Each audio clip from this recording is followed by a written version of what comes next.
வணக்கம், நான் உங்கள் சோஃபியா. நேற்று வாட்ஸ்அப்பில் ஒரு குரூப்பில் ஒரு ரம்மி விளையாடி, அதாவது ஆன்லைன் ரம்மி விளையாடி ஒரு தோழர் தீக்குளிச்சதாக அவர் வெளியிட்ட ஆடியோவை டெக்ஸ்ட்டாக மாற்றி போட்டிருக்காங்க. ஆடியோ எனக்கு கிடைக்கல, நானும் தேடி பார்த்தேன்.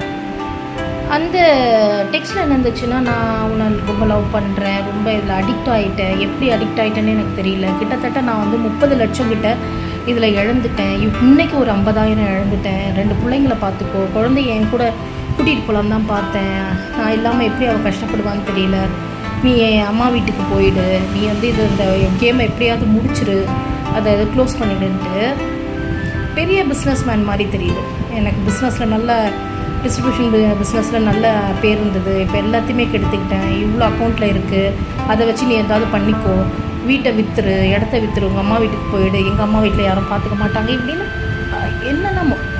அதாவது அந்த கடைசி நேர மனக்குமுறலை அவர் கொட்டியிருக்கிறாரு. அதை பார்க்க படிக்க நமக்கு ரொம்ப உருக்கமாக இருந்தது.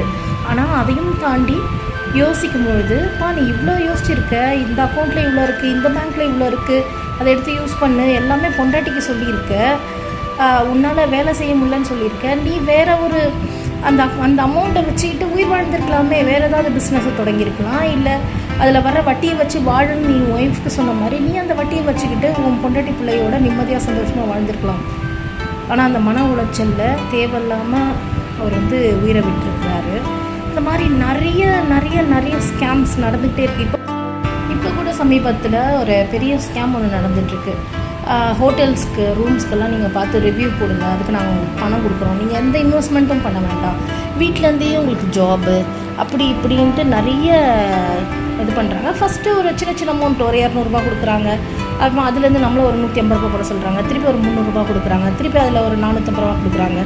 இப்படி சின்ன அமௌண்ட்டாக பண்ணி நமக்கு ஒரு ஆசை வந்தது, ஆஹா ரிவ்யூ போடுறதுக்கெல்லாம் 300 400 கொடுக்குறான்ப்பா அப்படின்னு நம்ம ஒரு ஆர்வத்தில் என்ன பண்ணுறோம், இந்த வேலையே போதும் அப்படின்ட்டு ஒரு நாளைக்கு இவ்வளோ சம்பாதிக்கலாம் அவ்வளோ சம்பாதிக்கலாம், அவங்களே ஒரு ஃபேக்காக ஒரு குரூப் வச்சுக்கிறாங்க, டெலகிராமில் ஒரு குரூப் வச்சுக்கிறாங்க, எல்லாத்துலேயும் பண்ணிவிட்டு கடைசியில் 5,000 ரூபா போடு, 5,000 ரூபாவை திருப்பி நீ வாங்கணும் அப்படின்னா 30,000 கட்டு, 30,000 நீ திரும்பி வாங்கணும் அப்படின்னா 1 லட்சம் கட்டு, 1 லட்சத்தை திரும்பி நீ வாங்கணும்னா 1,30,000 கட்டு, இப்படின்னு நம்மளை பெரிய அமௌண்ட்டாக போட கடைசியில் நம்ம கட்ட முடியாத ஸ்டேஜுக்கு வரும்போது என்ன பண்ணிடுறாங்க, நீ இதை கட்டினேன்னா உனக்கு நான் அந்த மர்ச்சன்ட் வாங்கித்தரேன், இல்லைன்னா அது கிடையாது அப்படின்ற மாதிரி சொல்லிடுறாங்க. ஒரு காலகட்டத்தில் நம்ம கடன் வாங்கி போடுவோம், கடன் வாங்கி போட்டோம், அது முடியாத சூழ்நிலையில் நம்ம பணத்தை அவங்ககிட்டே விட்டுட்டு வந்துடும், அது பெரிய லம்ப் அமௌண்ட்டாக அவங்களுக்கு போய் சேருது. ஸோ இந்த மாதிரி நிறைய ஸ்கேம்ஸ் எல்லாம் இருக்குது.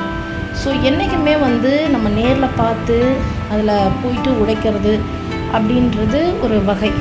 ஆன்லைனில் நம்மளுடைய சுய வியாபாரம் இல்லை சுய விஷயங்கள் அப்படி பார்த்து பண்ணுறது, இந்த ஸ்கேமெல்லாம் நம்பி ஏமாந்து கடைசியில் தற்கொலை வரைக்கும் போயிட்டு ஸ்ட்ரெஸ் ஆகி குடும்பத்தை விட்டு குழந்தைகளை விட்டு, அதெல்லாம் எவ்வளோ பெரிய அந்த குடும்பத்தினுடைய நிலைமை கொஞ்சம் யோசிச்சு பாருங்கள். விளையாட்டாக இன்றைக்கி ஆரம்பிக்கிற விஷயம். என்னோடய ஃப்ரெண்டு கூட ஒருத்தர் இந்த மாதிரி ஆன்லைன் ரம்மியில் விளையாடி இவ்வளோ பணம் எடுத்தேன் அவ்வளோ பணம் எடுத்தேன் அப்படின்ட்டு, ஆனால் கடைசியில் அவர் ஒரு லிமிட்டோடு தான் விளையாடுறேன், எனக்கு தெரியும் எவ்வளோ நான் இது பண்ணோன்ட்டு. ஆனால் அவரே ஒரு 2-3 வாரத்தில் என்ன சொன்னாருன்னா, இவ்வளோ ரூபா போயிடுச்சுப்பா, 8,000 போயிடுச்சு, நான் 10,000 போட்டிருக்கேன், 10,000 போயிடுச்சு அப்படின்ட்டு. அதுக்கப்புறமா அவர் அதுலேருந்து வெளியில் வந்துட்டார். அதுக்கப்புறமா அவரோட லைஃப்பாக அவர் போயிட்டார். ஆனால் அடிக்ஷன் அப்படின்னு ஆகும்போது அது பெரிய இஷ்யூ ஆகிடுது. ஸோ கொஞ்சம் கேர்ஃபுல்லாக இருங்க.